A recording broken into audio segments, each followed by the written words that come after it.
buenas noches, bienvenidos nuevamente. Es un placer estar una vez más con ustedes en Conversemos de Actualidad en esta nueva temporada. El plebiscito para refrendar o negar los acuerdos de paz de La Habana es jurídicamente un hecho. Solo faltaría que se logren los acuerdos, lo cual, según el gobierno y según las FARC, es inminente. Hemos visto en estos días muy activos a los partidos políticos, hablando del no, organizándose por el sí, pero hemos notado la ausencia preocupante, inquietante de la sociedad civil, de los ciudadanos comunes y corrientes. Pues precisamente estamos con una activa dirigente de esa sociedad civil, Cecilia López Montaño, exministra, analista, columnista de medios de comunicación en Colombia y además directora del centro de CISOE, de un centro de consultoría. Ella forma parte de una agrupación de ciudadanos reunidos en algo que se llamó La Paz Querida. La Paz Querida. Doctora Cecilia, bienvenida. Muchas gracias por la invitación y creo que el tema es apasionante y muy oportuno. Apasionante, oportuno, pero insisto, inquietante el hecho de que la sociedad civil no esté hablando del tema, no parece. Bueno, lo primero que yo creo es que a la gente hay que decirle que esta decisión, este voto que se va a dar, es un voto ciudadano. Es un voto, yo diría, de alta política, no de politiquería. No es una responsabilidad de los partidos. Yo diría que al contrario, a mí me preocupa que los partidos lo estén usando como una precampaña presidencial, porque han puesto a sus precandidatos, todos los partidos, a ser los líderes de las campañas. No, esta es una campaña de los ciudadanos. ¿Qué es ser ciudadano? Sí. Yo creo que sería como lo más importante. La diferencia entre ser una persona y ser un ciudadano es que una persona se preocupa por sí misma, por su familia, por lo que tiene alrededor. Un ciudadano, además de esas preocupaciones, se preocupa por su país, por su comunidad, por su barrio, por lo que implica un grupo de ciudadanos con los cuales no tienen nexos familiares, sino tienen nexos de otra naturaleza. Son parte de una ciudadanía, son parte de un país. Ese ser ciudadano es el que tiene que decidir qué es lo que va a pasar con el plebiscito. Y dentro de esas definiciones, ¿qué es sociedad civil?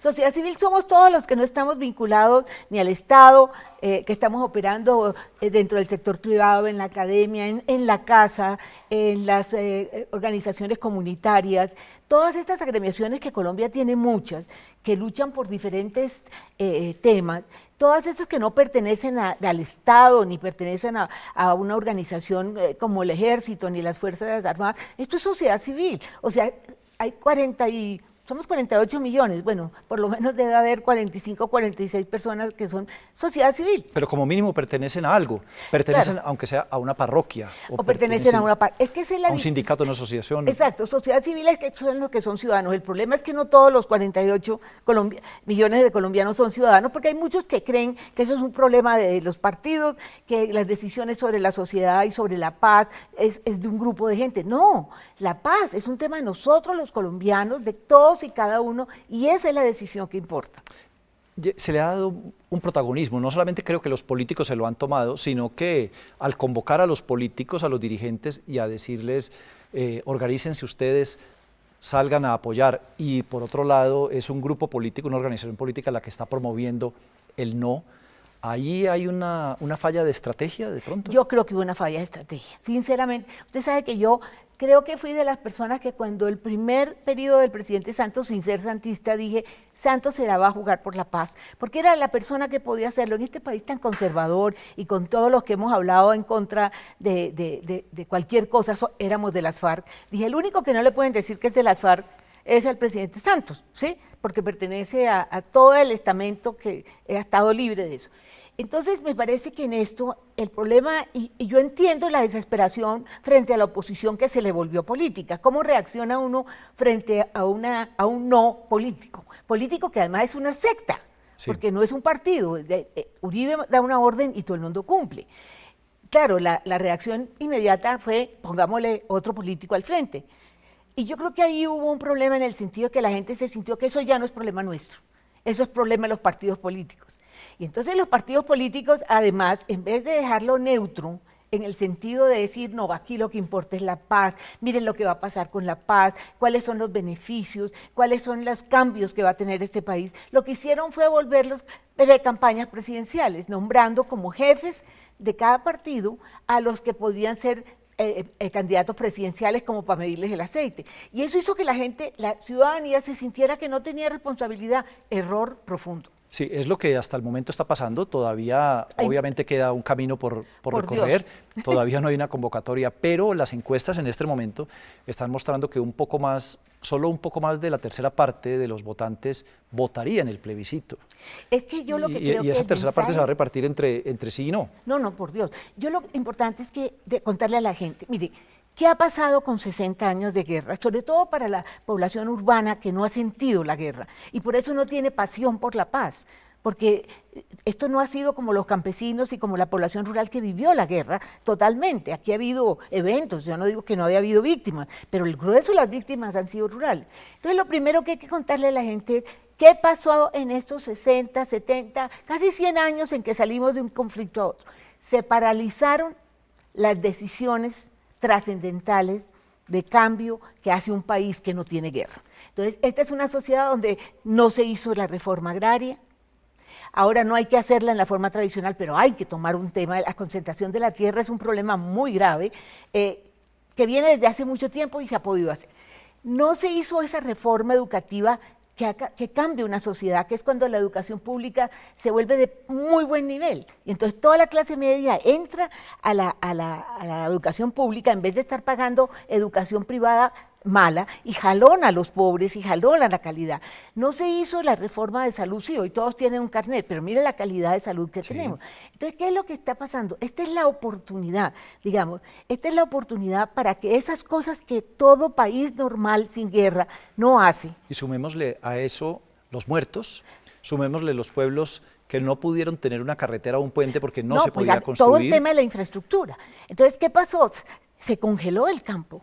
¿Sí? Y se congelaron muchas decisiones, primero en términos de recursos, nosotros hemos gastado en la guerra, porque tocaba. Hoy Colombia tiene un ejército y unas fuerzas militares afortunadamente muy sofisticadas, si no, no nos hubiera podido arrinconar Uribe y no estaríamos donde estamos, pero la pregunta es cuánto nos ha costado tener unas fuerzas militares, tener una tecnología militar para luchar. No hay nada más difícil que una guerrilla. Esas guerras no se ganan, ¿sí?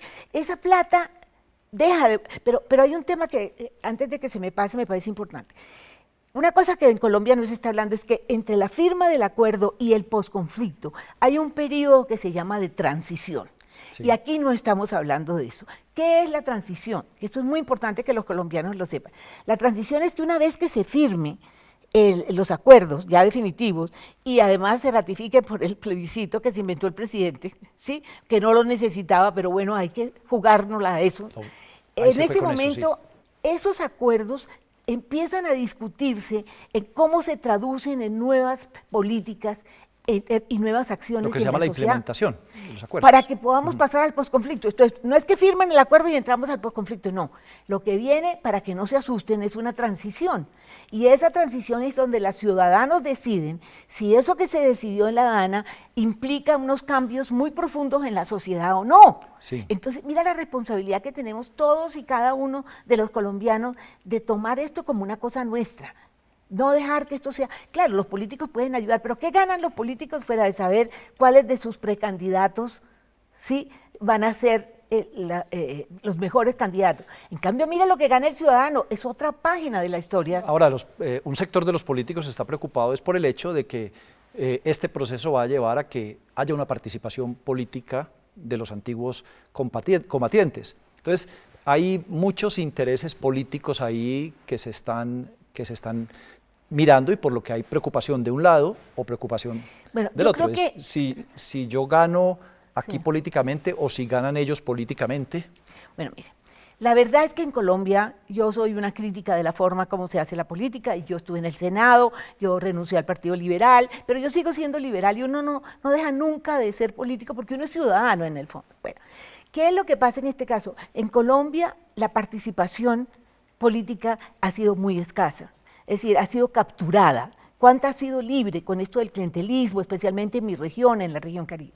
Lo que necesitamos es que ahora, que ya no está el problema de, por lo menos con el grupo más importante, y se hará la paz con el ELN en algún momento, lo que importa es que toda la gente que ha sido ajena a este debate de qué debe hacer Colombia, que es el debate que se puede hacer cuando ya no hay un proceso de conflicto tan fuerte, en ese momento es en el cual mucha gente tiene que entrar a la política. Entonces, claro, va a entrar las FARC, pero yo prefiero a las FARC haciendo política y viendo a ver cómo se gana un voto a estar dando plomo en el campo. Ahora, también tiene que entrar mucha gente. Usted habla con mucha gente en Colombia y le dice, ay no, yo odio la política, entonces no voto. Eso es un error, no votar es dejar que le elijan a uno el tipo de país en el que vive. Sí. Entonces va a entrar los exguerrilleros, pero también debe entrar una ciudadanía que ha estado o cooptada por la política o ajena a la política. Yo quiero volver a la actitud de la sociedad en este momento y partiendo de una paradoja. Es el hecho que desde hace 12 meses, según datos del CERAC, el conflicto en Colombia ha disminuido casi en un 92%. Hay una sensación de que el conflicto terminó. No solamente sensación, es que cuantitativamente ha terminado. Parecería que de pronto la gente dice, pues ya qué, ya esto se calmó, ya las FARC están vencidas, que solamente queda el ELN, pues ya qué, ya no hay necesidad de hacer nada más.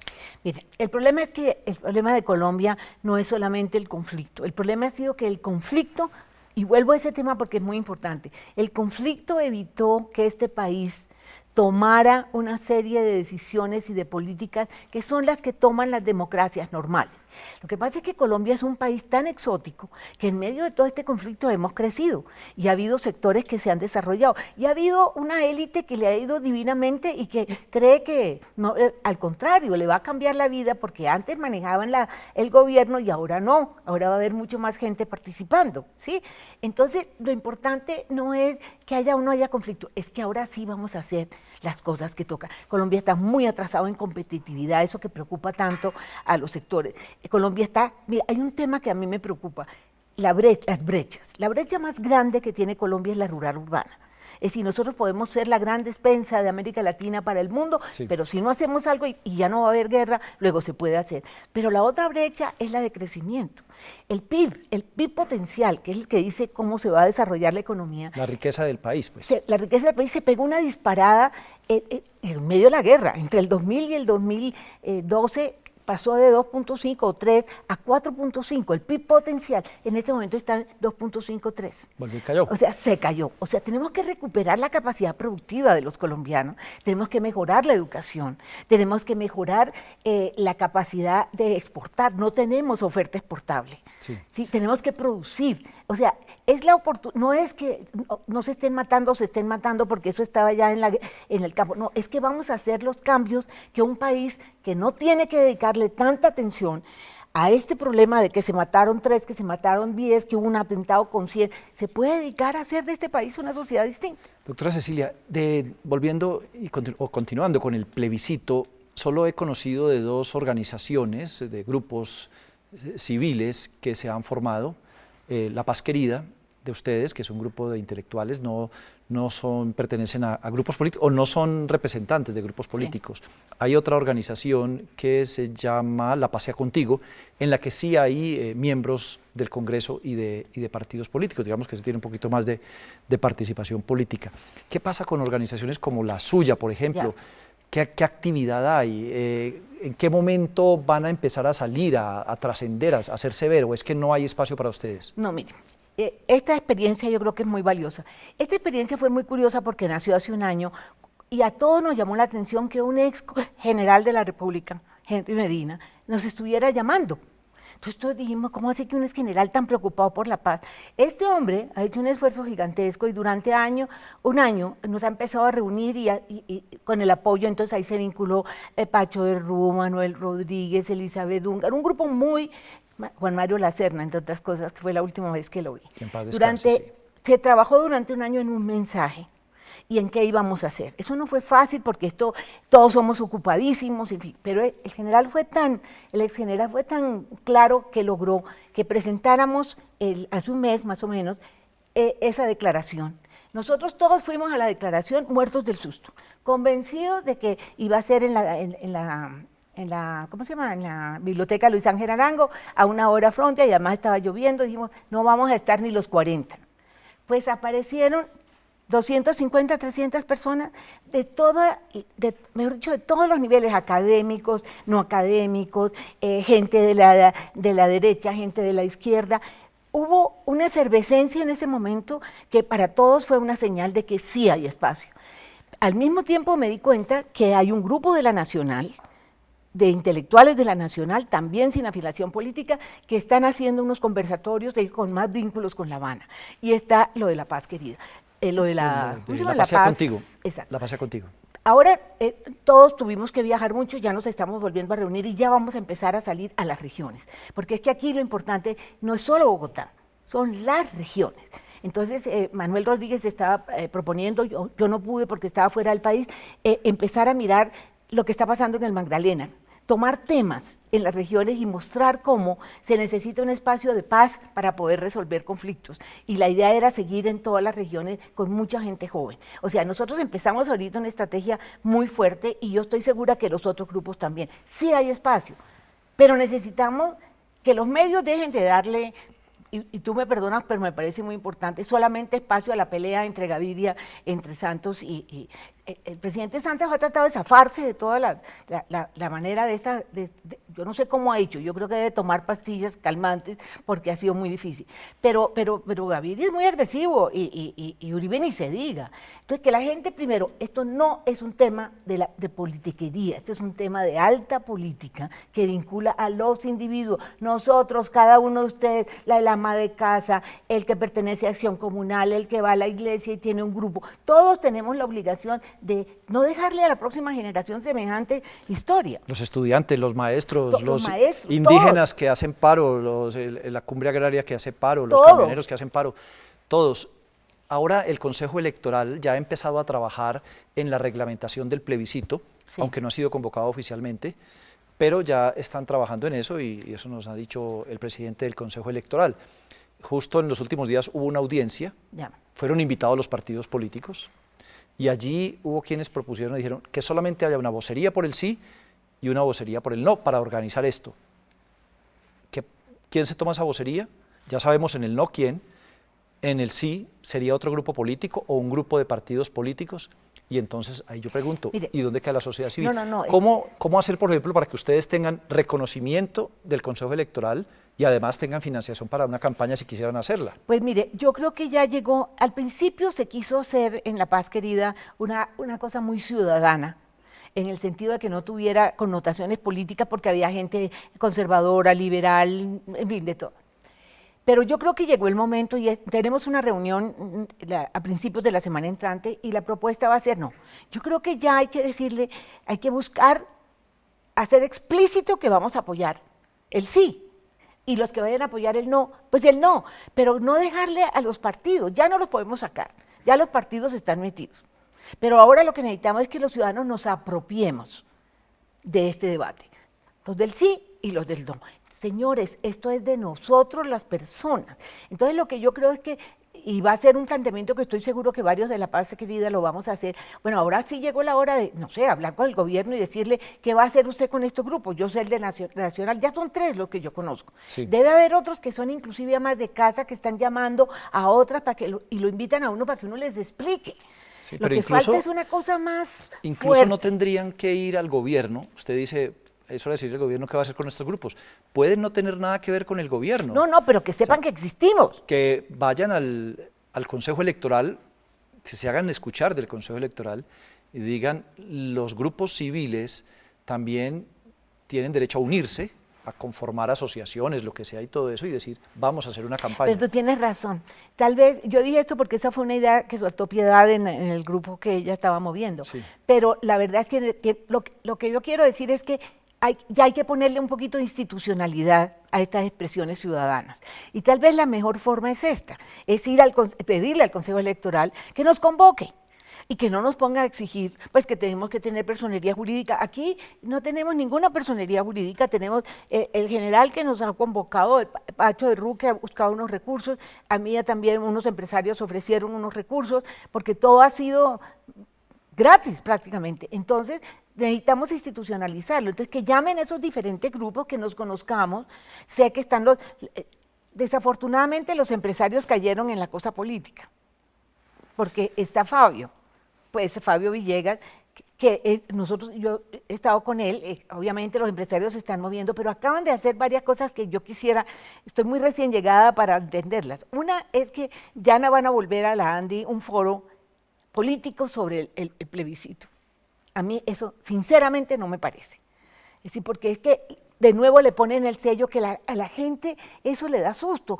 Hay dos posiciones frente a la politización del plebiscito. Una es que es artera, entraron los partidos. Y la otra es, no, ya tiene dueño, yo no tengo nada que hacer. Sí. ¿Me explico? Y eso no es. Entonces, ¿cómo revivimos la participación de la ciudadanía como la que tiene que adueñarse de la decisión final que se tome sobre los acuerdos de La Habana? Claro, este país está lleno de organizaciones. Mientras vamos hablando, se me vienen a la cabeza la Federación de Municipios, la Federación de Departamentos. ¿Qué hacemos para que se vengan para la ciudadanía y no se vayan para la política? Los sindicatos, Sí. todos los que están organizados y que se movilizan y que no están hablando. ¿Será que están esperando a que se convoque oficialmente el plebiscito? Pero hay otra cosa que también me inquieta y quiero compartirla con usted, es el nivel de información que se está manejando hasta el momento. Se están hablando ya de sí, no, sobre unos supuestos, sobre informaciones incompletas, sobre distorsiones, sobre rumores también. Mire, eso nos está haciendo un daño en el país muy grande. Yo creo que el mensaje real, en el que hay que ser muy objetivo, es qué pasa, qué le puede pasar al país si ya el conflicto deja de ser el centro del debate nacional, y mostrar cuáles son las cosas y cuáles son las ganancias, no solamente en términos de crecimiento del producto, eso a mucha gente no le interesa, pero a mucha gente que sí le interesa saber que vamos a poder pensar en unos cambios profundos sobre educación, que no va a ser solamente, con el perdón de la ministra, hacer pilopaga, sino que vamos a hacer cambios de verdad, ¿sí? El tema de la seguridad ciudadana, que se ha vuelto un problema muy serio, va a ser mucho más fácil cuando la cosa sea entre delincuentes y no delincuentes. Eso es si gana el sí, si hay refrendación y si hay acuerdos.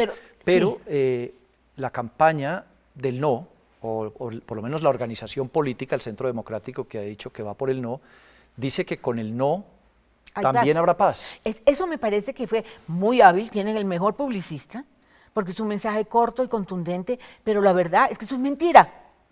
¿Qué pasa? Claro que es mentira.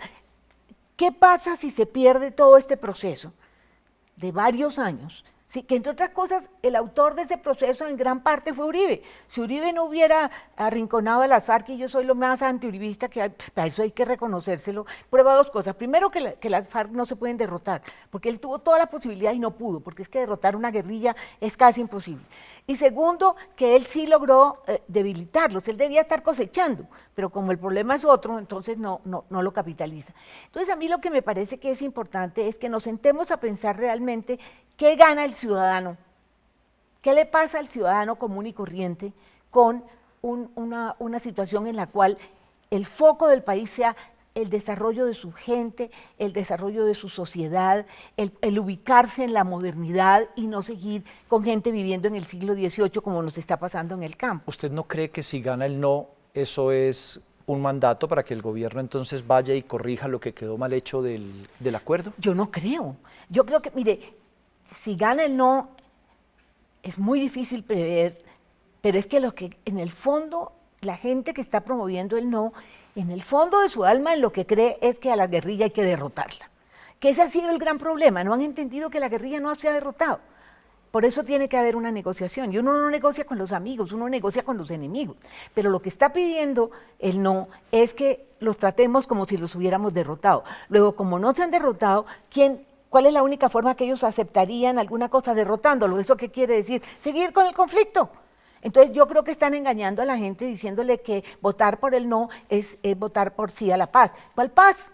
¿Con quién? ¿Ustedes creen que la guerrilla qué va a hacer? Puede que estos señores estén cansados, pero ahí hay una cantidad de gente joven esperando a ver qué pasa. ¿Sí? Sí, además sería tal vez ingenuo pensar que van a entregar armas y se van a desmovilizar antes de que haya una refrendación, corriendo el riesgo de que de pronto gane un no y estén sin armas y metidos en unas zonas. Mire, que no se nos olvide que nosotros hemos hecho una cosa terrible y ha sido el paramilitarismo. Y que eso es algo que está muy claro, la guerrilla ha sido terrible, pero el paramilitarismo ha sido terrible. Es decir, las cosas más absurdas y más horribles han pasado con el paramilitarismo. Y esa es una salida que la gente que tiene dinero y propiedades puede volver a usar. Eso es guerra. Eso es guerra. O sea, no más muertos, es que a la gente se le olvida, como muchos de los muertos no han sido parte de su entorno. Es decir, por eso digo, la gente no tiene, la gente de las ciudades no tiene, sobre todo en Bogotá, en Medellín, en Barranquilla, no tiene esta emoción por la paz porque no sintió la guerra. Entonces creen que sí, son unos campesinos que de alguna manera ya seguirán en ese desprecio que tenemos sobre las víctimas. Pero lo que yo creo que es importante es ver que nadie se ha sentado a pensar realmente qué va a pasar si no firmamos, si no se refrenda. Primero hay que refrendarlo porque ya se dijo eso y no va a pasar nada, porque ellos no son bobos. Como usted dice, ellos no se van a desarmar sabiendo que aquí hay una facilidad de crear manejo de las armas por el sector privado. Sabemos, ya pasó, es parte de nuestra historia, no ahora, desde hace mucho tiempo. Pero la verdad es que lo que no se le ha dicho a la gente, los que no nos hemos sentado a pensar, y eso es responsabilidad de los del sí, es qué puede pasar objetivamente, sin exagerar. Pero ¿qué puede pasar? Puede que estos guerrilleros se pidan alguna cosa, amnistía, no sé, que se vayan, pero ahí hay una colección de gente joven que optó por esto, porque no tuvo alternativas, porque los forzaron, lo que quiera. ¿Y esa gente qué va a hacer? Esa gente puede movilizarse otra vez. Y está el tema del narcotráfico. O sea, creo que aquí falta una reflexión mucho más de fondo de lo que quiere decir el no y de lo que quiere decir el sí. Y ambos, el no tomó un eslogan muy fácil que es: el no es el sí, y eso hay que desbaratarlo. Y el sí no ha tenido la capacidad de decir exactamente qué quiere decir el sí. Esa es una tarea que tenemos que hacer.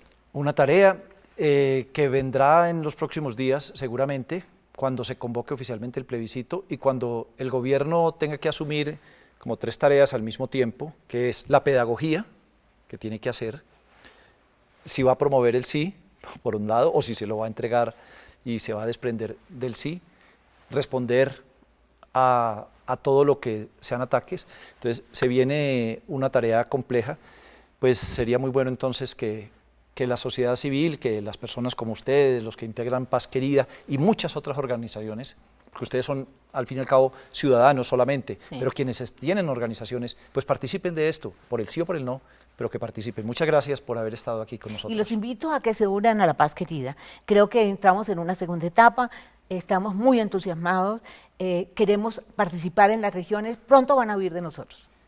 Muchas gracias, doctora Cecilia López, y a ustedes también gracias por estar con nosotros. Los esperamos en una próxima oportunidad.